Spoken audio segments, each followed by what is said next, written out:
नमस्कार दोस्तों, आपका इस सेकंड वीडियो में स्वागत है। और कल हमने पहली वीडियो में आपको बताया था कि व्हाट इज़ फायर या फायर क्या होता है, और आज उससे नेक्स्ट स्टेप पे हम चलते हैं कि टाइप्स ऑफ फायर। आज तक आपने आग लगती हुई तो देखी होगी, लेकिन आज तक आपको ये नहीं पता होगा कि जो आग लगी है उसको हम कैटेगराइज कर सकते हैं। ठीक है, तो जो हमारी बेसिकली फायर होती है उसको हम कई तरीके से कैटेगराइज कर सकते हैं। अब आप इसको जब आप टाइप्स ऑफ फायर की वीडियो कभी भी देखोगे इंटरनेट पे, तो आपको इसमें दो तरीके की वीडियो दिखाई देंगी, जिसमें हो सकता है कि स्टूडेंट्स को कुछ कन्फ्यूजन हो जाए। तो मैं ये कोशिश करूँगा कि इस वीडियो में आपको वो कन्फ्यूजन भी ना हो। ठीक है, तो सबसे पहले क्या करते हैं, जो फायर है फायर को कैटेगराइज कर देते हैं। सबसे पहले है क्लास ए फायर। क्लास ए फायर का मतलब है कि ऐसी फायर या ऐसी आग जो कि सॉलिड मटेरियल में लगती है। जैसे सॉलिड मटेरियल क्या हो सकते हैं, आपके लकड़ी हो सकती है, कोयला हो सकता है, पेपर हो सकता है, फैब्रिक हो सकता है। तो इन सब से लगने वाली आग को हम क्लास ए फायर में रखते हैं। ठीक है, उसके बाद सेकंड नंबर पे आते हैं class B fire. Class B fire का मतलब ये होता है कि जो लिक्विड मटेरियल होते हैं हमारे, जैसे मान लो पेट्रोल हुआ, गैसोलीन हुआ यानी डीजल हुआ, और आपका केरोसिन हुआ, इनसे संबंधित जो आग लगती है उसको हम क्लास बी फायर में रखते हैं। ठीक है, उसके बाद आता है क्लास सी फायर। ठीक है, क्लास सी फायर का मतलब ये होता है कि जो बिजली से संबंधित जो आग लग जाती है कई बार घरों में, तो जैसे शॉर्ट सर्किट वगैरह हो जाते हैं, तो उससे संबंधित जो आग होती है उसको हम क्लास सी फायर में कैटेगरी में रखते हैं। ठीक है, नेक्स्ट नंबर आता है class D fire. Class D fire का मतलब होता है कि जो मेटल होते हैं हमारे, कई बार उनमें भी आग लग जाती है। कई बार क्या होता है, इंडस्ट्री में आपने देखा होगा, कंपनियों में या फैक्ट्रियों में बहुत ज़्यादा मात्रा में आग लग जाती है। तो वहाँ पर क्या होता है, जितने हमारे मेटल रखे होते हैं, तो कई बार मेटल भी जल जाते हैं। क्योंकि आपको पता होना चाहिए कि मेटल हर किसी चीज़ का एक ऐसा टेम्परेचर होता है जिस पे वो खुद ब खुद जलने लग जाती है। ठीक है, या फिर जैसे अगर मान लो आप एल्यूमिनियम की बात करो या लोहे की बात करो, तो एक फिक्स टेम्परेचर पे जाके ये भी एक तरीके से जलने लग जाते हैं। जैसे आप लोहे को पिघला के किसी और मेटल शेप में कन्वर्ट कर सकते हो। ठीक है, तो उस कंडीशन में आके जो मेटल है, मेटल में भी आग लग सकती है। इस तरीके से मेटल में लगने वाली आग को हम क्लास डी फायर में रखते हैं। ठीक है, लास्ट आता है आपका किचन फायर। किचन फायर मतलब जैसे आप कभी खाना बना रहे होते हैं, आपकी मदर खाना बना रही होती है, या आप भी कई बार स्टूडेंट्स भी, बॉयज भी खाना बनाते हैं अपने अपने रूम पे जाके। तो वहाँ पर क्या होता है, जैसे हम सब्जी बना रहे होते हैं, तो जो ऑयल यूज किया जाता है वहाँ पे, इसमें डालडा हो सकता है, देसी घी हो सकता है, सरसों का तेल, उनमें छोंक लगाते समय भी आग लग जाती है। तो उस फायर को हम किचन फायर कहते हैं, और उस किचन फायर को क्लास के फायर में रखा जाता है। अब आपको ध्यान देने वाली बात यह है कि अगर इसी तरीके से आपको फायर को कैटेगराइज किया जाता है, तो उस स्टैंडर्ड को हम कहते हैं एज पर अमेरिकन स्टैंडर्ड। ठीक है, फायर के टॉपिक पे आपको दो प्रकार के स्टैंडर्ड देखने को मिलेंगे, एज पर अमेरिकन स्टैंडर्ड और एज पर ऑस्ट्रेलियन स्टैंडर्ड। ठीक है, तो मैं आपको बताता हूं कि ऑस्ट्रेलियन स्टैंडर्ड में और अमेरिकन स्टैंडर्ड में क्या फर्क है। आप कभी भी नेट पे देखोगे तो आपको कई जगह तो ए बी सी डी के बाद के फायर देखने को मिलेंगी। कई बार क्या होगा, डी के बाद ई और एफ टाइप की फायर देखने को मिलेंगी। तो मैंने आपको एज पर अमेरिकन स्टैंडर्ड अभी तक बताया है। अगर हम एज पर ऑस्ट्रेलियन स्टैंडर्ड की बात करें, तो उसमें फर्क ये होगा कि जो हमारी क्लास सी फायर है, तो यहाँ पे के की जगह हम रख देंगे पहले एफ फायर। ठीक है, और यहाँ पे एक फायर, एक कैटेगरी और ऐड हो जाएगी, क्लास ई फायर। ठीक है, अब देखिए, देखते जाइए ध्यान से कि कहाँ पे चेंज होता है। अगर हम एज पर ऑस्ट्रेलियन स्टैंडर्ड की बात करें, तो सी फायर जो कि पहले इलेक्ट्रिकल फायर थी, इसको हटा के हम गैसियस फायर कर देंगे। ठीक है, गैसियस फायर का मतलब ये हुआ, जैसे गैस के सिलेंडर में आग लग जाती है, तो गैस सिलेंडर हमारे बायोगैस, एलपीजी, सीएनजी कुछ भी हो सकते हैं। तो अगर गैस से संबंधित कोई आग लगी है तो उसको हम क्लास सी फायर में रखते हैं। D fire as it is रहेगा, जैसे पहले था ऐसे ही रहेगा। और क्लास ई फायर का मतलब हो जाएगा इलेक्ट्रिकल फायर, जिसको हम कहते हैं शॉर्ट सर्किट से लगने वाली फायर।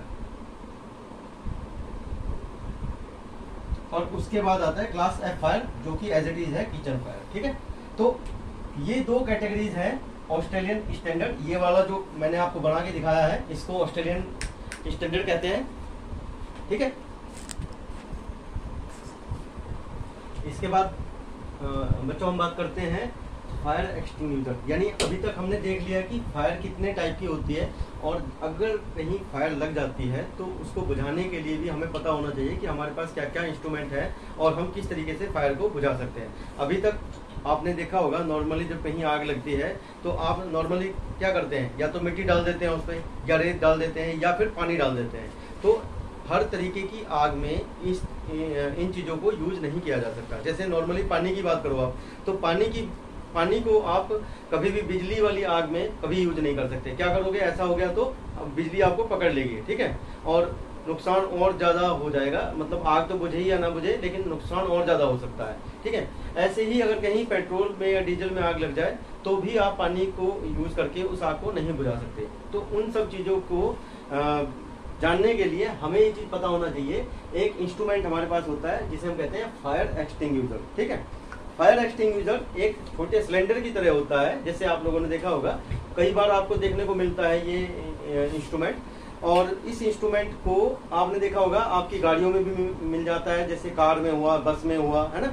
और कई बार ये ऑफिस में, स्कूल्स में, मॉल्स वगैरह में, कई जगह शॉप वगैरह में भी आपको देखने को मिल जाएगा।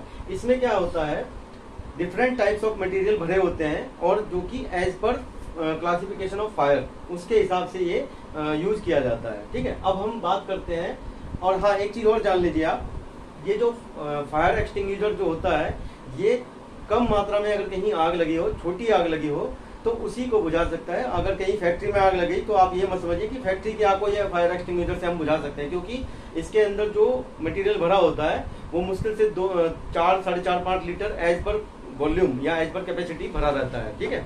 तो अगर थोड़ी बहुत आग लग जाती है तो उसको हम इसकी सहायता से बुझा सकते हैं, ठीक है।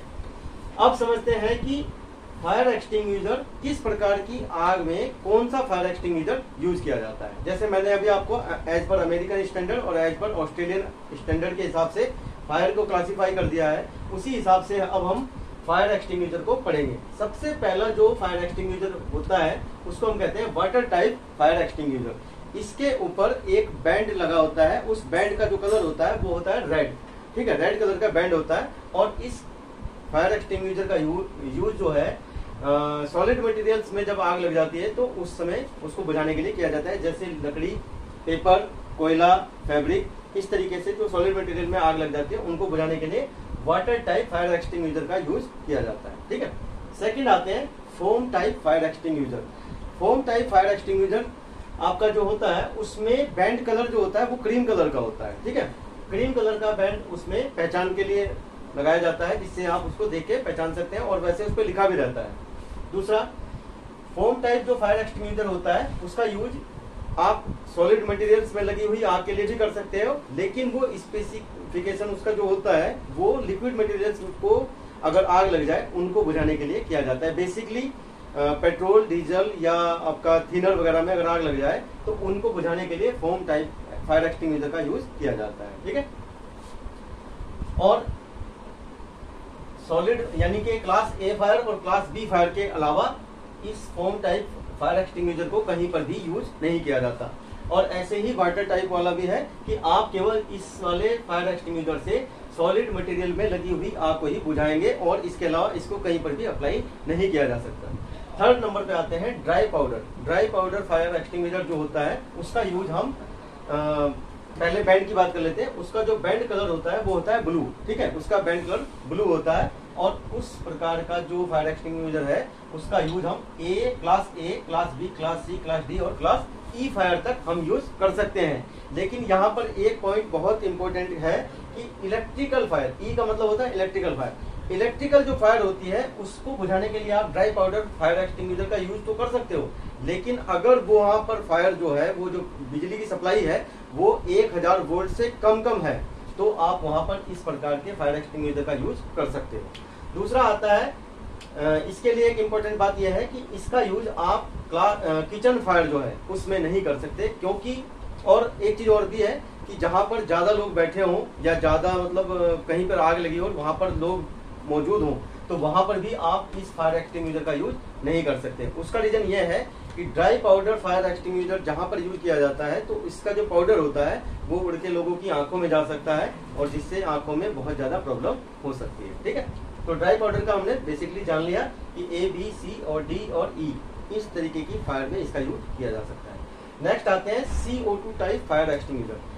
CO2 टाइप फायर एक्सटिंग्विशर के ऊपर जो बैंड कलर होता है वो होता है ब्लैक कलर, ठीक है, जैसा लिखा है यहाँ पे, और इसका जो कलर है बैंड कलर वो है ब्लैक। इसका जो यूज किया जाता है वो सिर्फ और सिर्फ लिक्विड मटेरियल्स यानी पेट्रोल, डीजल और केरोसिन, गैसोलीन, इनमें अगर आग लग जाती है तो उसको बुझाने के लिए आप इसका यूज कर सकते हो, और साथ ही साथ इलेक्ट्रिकल फायर में भी इसका यूज किया जा सकता है। और लास्ट में आता है दोस्तों wait chemical fire extinguisher. Wait chemical fire extinguisher का यूज किया जाता है आपका सॉलिड मटेरियल्स जो होते हैं, जैसे मैंने पहले बताया लकड़ी, पेपर, आपका कोयला, फैब्रिक, इन मटेरियल्स में अगर आग लग जाती है तो उसको भी बुझा सकते हैं इससे। और साथ ही साथ अगर किचन में भी आग लग जाती है, जैसे मैंने पहले बताया था यहाँ पर जब कैटेगराइज किया था कि अगर आप खाना बनाते समय घी, सरसों के तेल, अगर उससे आग लग जाती है तो उससे उस आग को बुझाने के लिए भी वेट केमिकल फायर एक्सटिंग्विशर का यूज किया जाता है, ठीक है। तो आज हमने इसी समझ ली है कि टाइप्स ऑफ फायर क्या होता है और फायर एक्सटिंग्विशर का यूज किस तरीके से हम कर सकते हैं। उम्मीद है आप लोगों को ये चीज समझ में आया होगा। अगर इसके बाद भी आपको कोई डाउट हो तो प्लीज आप कमेंट बॉक्स में जरूर लिखिए और हमें बताइए, उसके बाद हम आपको उसका प्रॉपर सर्टिफिकेशन, उसका आंसर आपको कमेंट बॉक्स में जरूर देंगे। Thank you so much.